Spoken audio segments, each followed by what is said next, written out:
Imagine trying to juggle multiple tasks but constantly dropping the ball.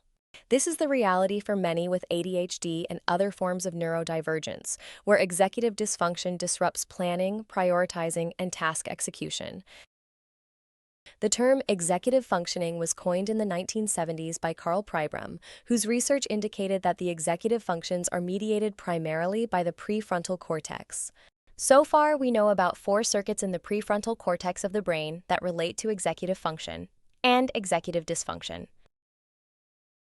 Basal ganglia, or the what circuit, goes from the frontal lobe, especially the outer surface, back into an area of the brain called the basal ganglia, particularly a structure called the striatum. The what circuit is linked to working memory, so it's in this circuit that what we think starts to guide what we do. This is particularly true when it comes to plans, goals, and the future. Cerebellum, or the when circuit. This second circuit goes from the same prefrontal area back into a very ancient part of the brain called the cerebellum, at the very backmost part of your head. The when circuit is the timing circuit of the brain. It coordinates not just how smooth behavior will be and the sequence of behavior, but also the timeliness of your actions and when you do certain things. An improperly functioning when circuit in a person with ADHD explains why we often have problems with time management.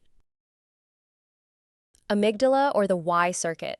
The third circuit also originates from the frontal lobe, going through the central part of the brain, known as the anterior cingulate, to the amygdala, the gateway to the limbic system. It's often referred to as the hot circuit because it's linked to our emotions. It's where what we think controls how we feel, and vice versa. It's the final decision maker in all our plans. When thinking about multiple things we could be doing, this is the circuit that eventually chooses among the options based on how we feel about them and their emotional and motivational properties. Rear hemisphere, or the who circuit. This final circuit goes from the frontal lobe to the very back of the hemisphere. It's where self-awareness takes place. It's where we're aware of what we do, how we feel, both internally and externally, and what's happening to us. By viewing ADHD in relation to these four circuits, you can understand where symptoms originate.